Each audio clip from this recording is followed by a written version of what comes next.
तक युवाओं को भ्रम में रखा कि अब आपकी भर्ती होगी, अब आपकी ज्वाइनिंग होगी, लेकिन सरकार ने ना तो ज्वाइनिंग दिया ना तो भर्ती कराया। उन्हें आश्वासन के सिवा दूसरा कुछ नहीं मिला। जब राजनाथ सिंह जी उस समय अपनी रैलियां कर रहे थे, उस समय हम सभी युवा मिले भी उनसे, राजनाथ सिंह से भी मिले और वो लिखित में भी हम सभी को दे चुके हैं कि आपकी भर्ती 15 दिन के अंदर में कराई जाएगी, लेकिन अभी तक हमारी भर्ती नहीं हुई। उनके आश्वासन के सिवा अभी तक हमें कुछ नहीं मिला।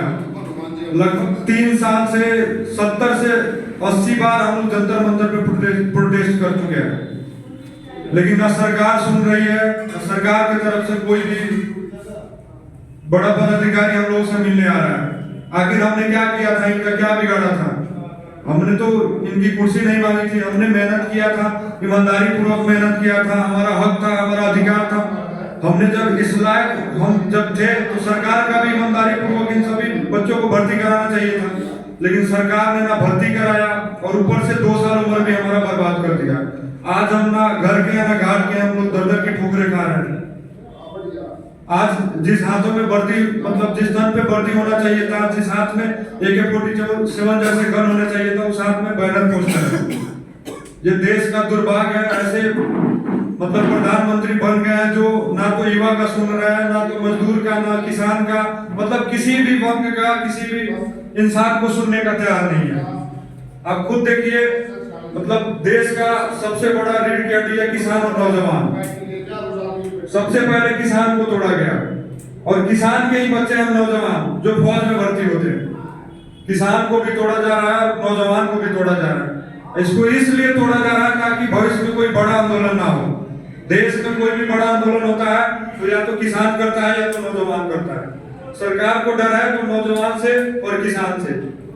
तो सरकार ने मतलब प्लान करके रखा है कि नौजवान को भी तोड़ना है और उन्हीं के मतलब माता पिता किसान है तो किसान को भी तोड़ना है और हर तरह से हम सभी को तोड़ा जा रहा है। हम सभी के टूटने का एक ही कारण है, हम सभी में एकजुटता नहीं है, हम सभी का आवाज एक नहीं है।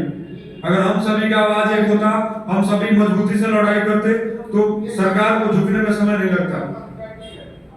अग्निवीर के आने से लगभग 64-65 ऐसे हमारे साथी थे जिन्होंने आत्महत्या कर लिया। आप लोग खुद सोचिए, जो लड़का 2-2.5 साल मेहनत करता है, किसी एकेडमी में जाकर पढ़ता है और वो कर्ज लेकर अपनी माँ के गहने गिरवी रखकर, अपना खेत गिरवी रख के वो लड़का एकेडमी में पढ़ता है, 2 लाख 2.5 लाख रुपया खर्च करता है और उस आस में पढ़ाई करता है कि मेरा फौज में भर्ती हो जाएगा तो जो भी मेरे ऊपर कर्ज है उस कर्ज को मतलब चुका सके। और वो लड़का लगन से मेहनत से दौड़ता है, फिर एकेडमी में पढ़ता है और सरकार उसे 2 साल भ्रम में रखती है, भरमाती है कि अब आपकी भर्ती होगी, अब आपकी ज्वाइनिंग होगी, और ना भर्ती कराती है ना ज्वाइनिंग कराती है। ऊपर से अग्निपथ योजना लाकर उसके सर पे थोप देती है। तब लड़का अपने आप को प्रेशर से झेल नहीं पाता है और प्रेशर से नहीं झेल पाने के कारण 64-65 ऐसे साथी थे जिन्होंने आत्महत्या कर दिया। एक ही दिन आत्महत्या किया 14 जून को। वो सभी सिलेक्टेड थे, एयरफोर्स और आर्मी के कैंडिडेट थे, हर तरह से क्वालिफाइड थे, उनका ज्वाइनिंग रह गया था।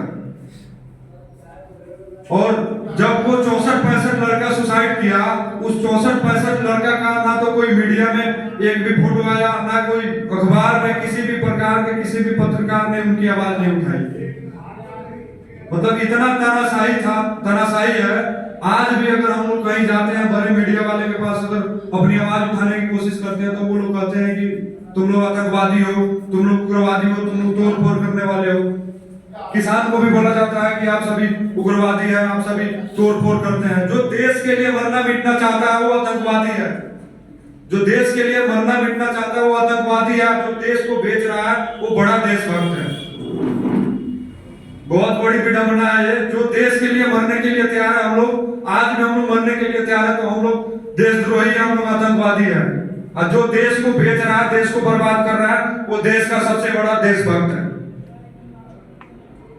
हम लोगों ने आज से 10 से 15 दिन पहले लगभग बीजेपी कार्यालय भी गए थे। हमारा कोई पार्टी नहीं है, हमारा पार्टी है बस आर्मी। हमारा धर्म और पार्टी आर्मी है।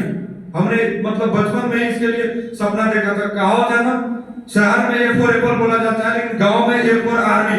हम लोग बचपन से ही पढ़ते हैं, A for army, B for border, C for commando. हम लोगों के अंदर इतना जुनून था बचपन से, इतना मेहनत किए थे फौज के लिए कि मतलब आप सभी को बता नहीं सकते हैं। हर तरह से हम लोग इसके लिए जो जुनून हर मतलब टोटल अपना मतलब न्यूज़ था भर्ती के लिए, लेकिन ये सरकार हमारी एक भी ना सुनी। सरकार अग्निपथ योजना लाई और एकाएक हमारे सर पे थोप दी। हमने क्या बिगाड़ा था सरकार का? कम से कम हमारी भर्ती तो पूरी करनी चाहिए थी ना सरकार को। राजनाथ सिंह मतलब इतने बड़े पद पे होकर लिखित में देते हैं, उनका क्लिप भी हमारे पास है, छोटा छोटा क्लिप। तीन रैली में उन्होंने तीनों रैली में वादा किया था कि आपकी भर्ती और आपकी ज्वाइनिंग जल्द से जल्द कराई जाएगी, 15 दिन के अंदर में। ये देखिए, उनके द्वारा आश्वासन मिला था और इसमें वादा किए हुए थे कि आप सभी को 15 दिन के अंदर ज्वाइनिंग कराया जाएगा, फिर भी हमें ज्वाइन नहीं कराया गया। इतने बड़े पद पे होकर अगर झूठ बोलते हैं, देश के युवा के साथ गद्दारी करते हैं, तो देश का विकास कैसे होगा? ये देखिए, रैली में बोले हुए थे कि अब आपकी ज्वाइनिंग होगी।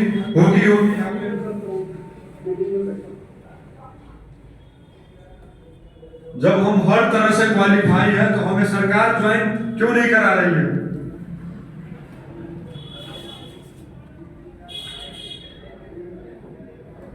लिखित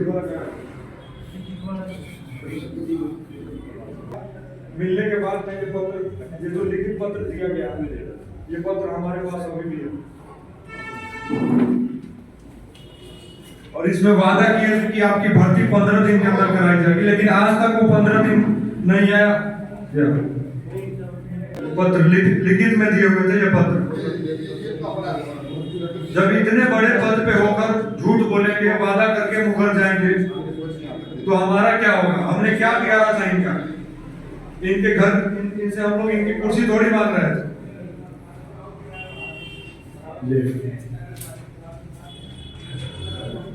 अभी देश का हाल ऐसा हो गया है, आज से 15 दिन पहले यूपी पुलिस की पेपर मतलब लीक हुई और फिर